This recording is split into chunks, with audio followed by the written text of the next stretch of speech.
ఒక మగాడు తాగుడుకు బానిసయ్యి తన భార్యని, తన పిల్లల్ని, తన తల్లిదండ్రుల్ని పక్కన పెట్టేసి తన ఆనందమే ఈ తాగుడులో ఉందని చెప్పేసి బాధ్యత లేకోకుండా తాగుతూ తన భార్య పిల్లల్ని పక్కన పెట్టేసి సమాజంలో వాళ్ళకి గౌరవ మర్యాదలు ఎలా వస్తాయి అని ఒక్కసారి కూడా ఆలోచించుకోకుండా వాళ్ళ పట్ల బాధ్యత లేకోకుండా ప్రవర్తించేటువంటి ఈ తాగుడుకు బానిసలైనటువంటి మొగోళ్ళందరికీ జోహారండి.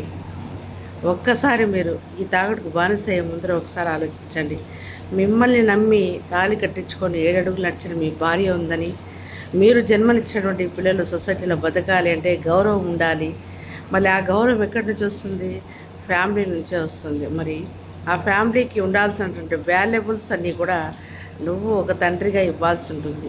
మరి ఒక తండ్రిగా ఒక సంపాదన ఇవ్వకపోగా, ఒక ప్రేమ ఇవ్వకపోగా, ఒక కేర్ ఇవ్వకపోగా, నీ పిల్లల్ని ఒక ఉన్నత స్థానంలో నిలబెట్టే స్తోమత నీకు లేక నువ్వు తాగుడుకు బానిసయి నీ భార్య పిల్లలు ప్రతిరోజు అరెస్ట్ చేస్తూ ఉంటే ఈ సమాజానికి నువ్వు ఎలాంటి పిల్లల్ని ఇస్తున్నావు?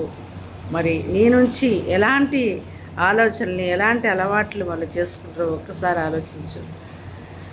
నువ్వు నీ ఆనందాల కోసం నువ్వు తాగుడు బానిసయ్యి నీ పిల్లల్ని, నీ భార్యకు శిక్ష వేయడం ఎంతవరకు కరెక్ట్?